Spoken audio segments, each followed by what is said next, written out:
What's going on, everybody? Well, FTX, it's just got a whole lot worse. It looks like there has been some hacks, and is it all related to SBF? Is this a one last-ditched attempt to completely and utterly screw over everybody, not only on the FTX exchange, but the cryptocurrency ecosystem as a whole? We're going to talk about it, and there's some interesting stuff coming out from the FTX crash.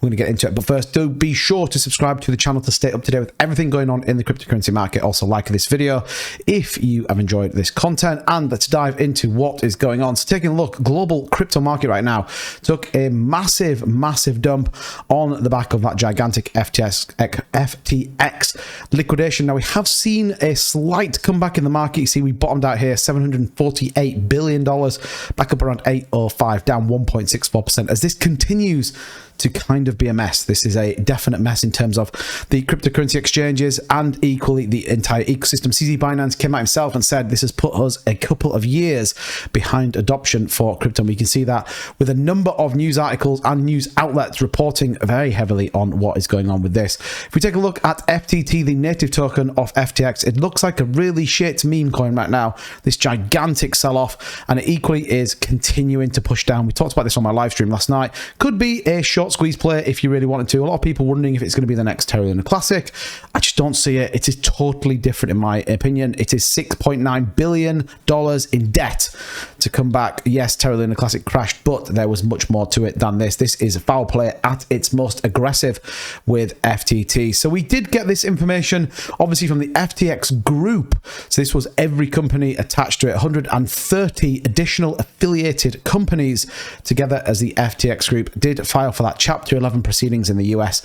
And this was all before we then kind of got even more bad news. So again, it kind of talks through about all the companies that went through. There is a list obviously here of all of these different companies that were all attached in the FTX group, all applying for Chapter 11 bankruptcy on there, which is a slight different one to what we see over here in the UK, but ultimately, nevertheless, a big move. It says the immediate relief of Chapter 11 is appropriate to provide FTX Group the opportunity to assess its situation and develop a process to maximize recoveries for the stakeholders. This was a last-ditch opportunity for investors to actually get some of their money back out of this exchange. We equally know that there was a $30 million deal put on the table by Justin Sun over at Tron to kind of support the Tron network, and certainly those 4 pairings linked to that Tron network in order to try and help resolve some of this and try and get some people some money. But that wasn't enough. That wasn't enough for Sam Bankman-Fried. He was about shafting completely everybody. When we got this information here, it says wallets are being drained. Hundreds of millions of dollars of BTC, USDT, ETH, FTT have been stolen. Over $500 million stolen, reportedly. The last ditch effort. Who thinks SBF, FTX are behind these hacks? He is an evil sociopath and deserves to serve the rest of his life in jail. And I think the last I saw, he was officially on the run. Now, when you go through it in a bit more detail, we can completely see here some huge FTX wallets. Again, this is speculation right now, but apparently there was built-in backdoor access to some of these wallets in which these are now being moved out. We know that there was a huge exodus of people from the Bahamas, the base of the FTX, trying to get out of this, but huge, this wallet here, huge sells moving into a number of different wallets, cashing out and getting out. Equally then buying Binance tokens. Who would have thought it?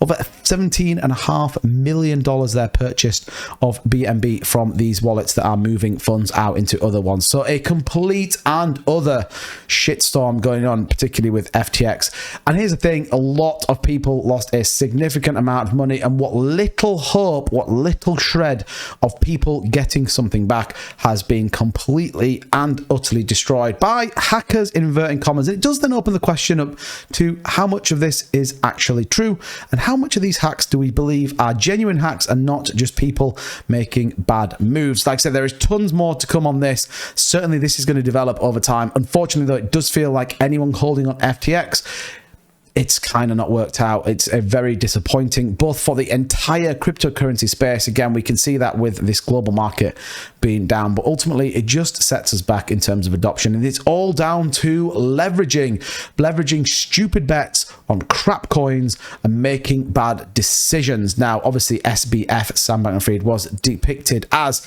the just generous billionaire out there? Well, it looks like all along he's been shafting people left, right, and center. So pretty disappointing with that. What does it mean for the space? Well, do you know what? Sometimes there can be silver linings that come out of the back. As we know now, Crypto.com has come out, released its holdings of 2.3 billion. We know Binance is significantly way above that, in only one of their wallets holding nearly $7 billion in Bitcoin. I've got a video coming out all about crypto exchanges and how liquid they are. But we are seeing, though, is an exodus out of cryptocurrency. We can see it on a number of things. We saw the S&P 500 move rapidly up as the crypto market declined. Equally, we're seeing currencies move as well. So this will continue to develop. The FTX case, I believe, is not over yet. It is not, however, like Luna Classic. I do think there is a difference between the two that we do need to differentiate. However, right now, it looks like if, unfortunately, you are on FTX, your last-ditch chance of getting anything out of there has disappeared. And for that, I'm incredibly apologetic. And I hope there is a resolve to this. But we will stay up to date with everything coming out about FTX. And if you like that sort of thing, then be sure to subscribe to the channel, give it a thumbs up, because it does help the channel out. And let's hope that the crypto market can recover as we continue on our journey to financial freedom. Thanks so much for watching, guys. I appreciate everything. I'll catch you in the next one.